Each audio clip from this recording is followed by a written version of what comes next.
নমস্কাৰ, মই গীতাঞ্জলিছ ব্লগলৈ আপোনালোক সকলোকে আকৌ এবাৰ স্বাগতম জনাইছোঁ। এতিয়া দুপৰীয়া হ'ল, দুপৰীয়া বনাব লৈছোঁ এতিয়া মই মাছ। আৰু আজি মাছ অকণমান সৰহকৈ বনাইছোঁ। আমাৰ ঘৰত আলহী ছোৱালী এজনী আছেহি, ননন্দৰ ছোৱালী ভাগিন, আৰু আহিব আমাৰ ঘৰলৈ ভাত খোৱাকৈ কোনোবা কোননো আহিব সেয়া ভিডিঅ'টো শেষৰ ফালে দেখুৱাম।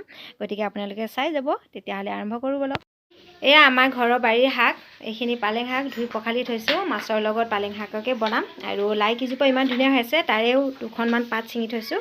লাই শাক গৰমে গৰমে ভাজি খাই ভালেই লাগে। আৰু এইফালে আমাৰ মানুহে এটা কাম কৰি আছে, মানুহক এটা কামত লগাই থৈছোঁ মই। এয়া নহৰু আদা বাকলি গুচাব দিছোঁ, আৰু এইফালে মটৰো বাকলি গুচাব। সেইখিনি হৈ যোৱাৰ পাছত গুচাই দিবা দেই সোনকালে। অকণমান খৰধৰ কৰা, ইমান লাহে লাহে কৰি আছা। আৰু ছোৱালী এজনী থাকিলে ঘৰত কিমান কাম সহায় হয় দেখিছেনে। ল'ৰা এটা হোৱা হ'লে ক'ৰবাত ঠেং জোকাৰি বহি থাকিলেহেঁতেন। আৰু ছোৱালী সেইকাৰণে মোক খুব ভাল লাগে। আৰু এয়া মাছ ফ্ৰাই হৈ আছে এফালে, আৰু কুকাৰটোতে দাইল পাতিছোঁ। দাইলত ডাঙৰ ডাঙৰকৈ আলু নাই দিয়া, কচু দিছোঁ। আৰু এয়া এইখিনি বাকী আছেই ফ্ৰাই কৰিবলৈ। কামখিনি আগবঢ়াই আছোঁ।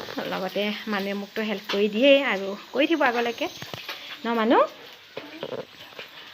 সেইকাৰণে মই ছোৱালী ভাল পাওঁ, হয় নাই। এইজনী ছোৱালী, তাই ঘৰৰ কামো কৰিব, মোক সহায় কৰিব। আৰু আমাৰ ল'ৰাটো ক'ত দৌৰি আছে ঠিক নাই। এয়া মাছখিনি ফ্ৰাই হৈছে। এইটো কেৰাহীত মই বনাবলৈ সেইকাৰণে বেয়া পাওঁ, ইমান দেৰি লাগিছে। যদি বেলেগ কেৰাহীত বনালোঁ হয় কেতিয়াবা হ'ল হয়। তাকো একেবাৰে মাছখিনি এতিয়াও ঢিলাই হৈ আছে। আৰু ইমানখিনি কৰিবলৈ মই বহুত দেৰি ফ্ৰাই কৰিবলগীয়া হৈছে। সেইকাৰণে মই যিখন কেৰাহী সদায় বনাওঁ তাতে বেছি বনাই ভাল পাওঁ। এইখিনি হৈছেগৈ, এতিয়া মই এইখিনি কাঢ়ি লওঁ। প্ৰথমতে আলু, পালেং আৰু মটৰ দি এইখিনি ভাজি ল'লোঁ। এইখিনি ভাজা হ'ল। এতিয়া মই ইয়াতে দিম বিলাহী, সৰু সৰু চাইজৰ 3টা বিলাহী দিছোঁ। আৰু এতিয়া মই বিলাহীখিনিও অকণমান দেৰি কাৰণে সিজাই লওঁ।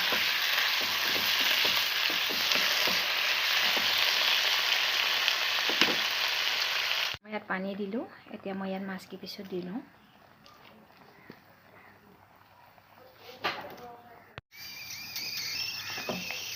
এতিয়া মাছখিনি দি ল'লোঁ, লগতে আমলখি কেইটামান দি দিছোঁ। এইখিনি ইয়াতে দি সিজিব, আৰু আমলখিখিনি আমি পিটিকি খাম। আমলখি পিটিকাৰ কাৰণে মই ধনিয়া কুটি ল'লোঁ, জলকীয়া, আদা অকণমান সৰুকৈ কুটি লৈছোঁ, আৰু নহৰু অকণমান কুটি দিছোঁ। মই কুকাৰটো চিটিও মাৰিলে, এইফালে ভাত হৈছে। হ'ব, এয়া মোৰ মাছৰ আঞ্জা হৈ গৈছে। এতিয়া মই ইয়াতে ধনিয়া অকণমান কুটি দি লৈছোঁ।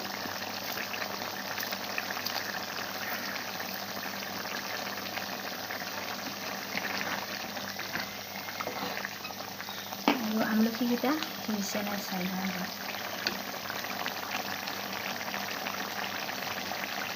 আমলখি সিজিলে, এতিয়া মই ইয়াৰ পৰা আমলখিকেইটা উলিয়াই লওঁ প্ৰথমে।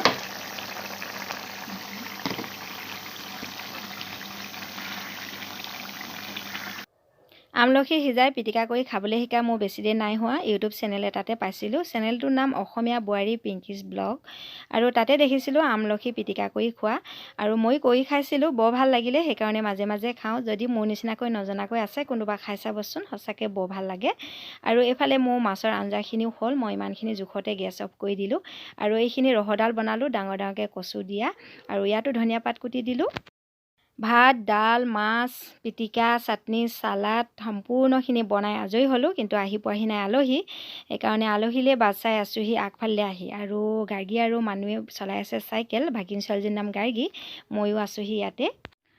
আলহী আহিলে খুৱাই বোৱাই আজৰি হৈ আকৌ আগফালে লৈ আহিছোঁ। ইয়াতে অকণমান দেৰি ল'ৰা ছোৱালীকেইটা খেলিব। আৰু আলহী যে কৈ আছোঁ, আলহী আচলতে আমাৰ ঘৰৰ মানুহখিনিয়ে।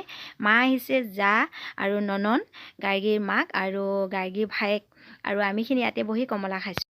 এয়া আমাৰ গধূলি চাহৰ পৰ্ব। আজি অকল ৰঙা চাহখিনিহে ঘৰত বনাইছোঁ, বাকী সকলোখিনি ফাষ্টফুডৰ বস্তু আহিছে। আনিলেগৈ আইতাক আৰু নাতিনীয়েক দুজনীয়ে।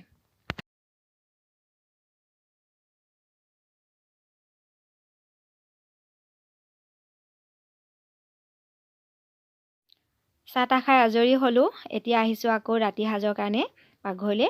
আৰু আজি ৰাতি বনাম মই ব্ৰইলাৰ চিকেন।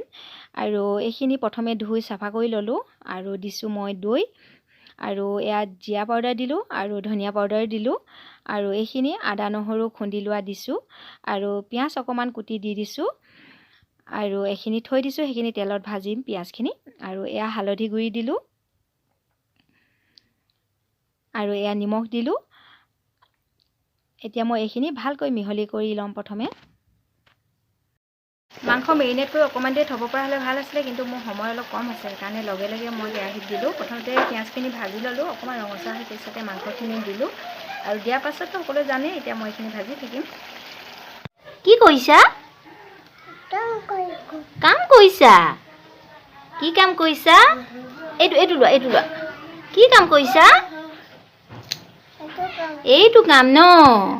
আমাৰ মৰি বেটীয়ে মোক মটৰ বাকলি গুচাই দিছে। এইয়া আমাৰ মৰি বেটীজনী। ছোৱালী থাকিলে কিমান ভাল ঘৰখনত দেখিছে। আমাৰ মৰি বেটী এতিয়াৰ পৰা কাম কৰিছে। এয়া ছোৱালীজনী ভাগৰি গৈছে। ভৰিটো বিষাই গৈছে।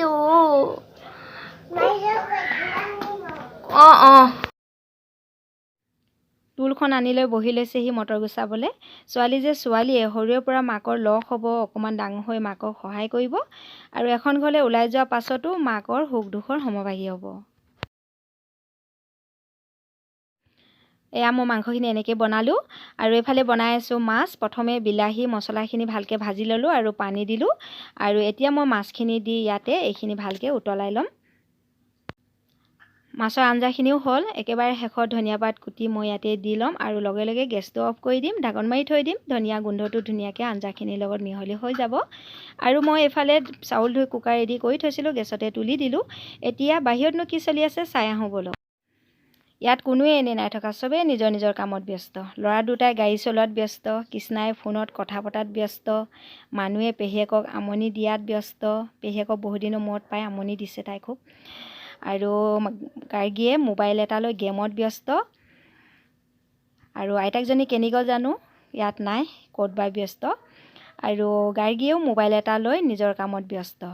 আৰু মই অলপ আগলৈকে ময়ো ব্যস্ত আছিলোঁ, বনাই আছিলোঁ আৰু মোৰ বনোৱা সিজোৱা হৈ গ'ল। এতিয়া সকলোকে খুৱাই বুৱাই আজৰি হওঁ আৰু আপোনালোকেও চাই যাব। কেনেকুৱা লাগিলে জনাব কমেণ্ট এটা লিখি আৰু লাইকো কৰিব লগতে।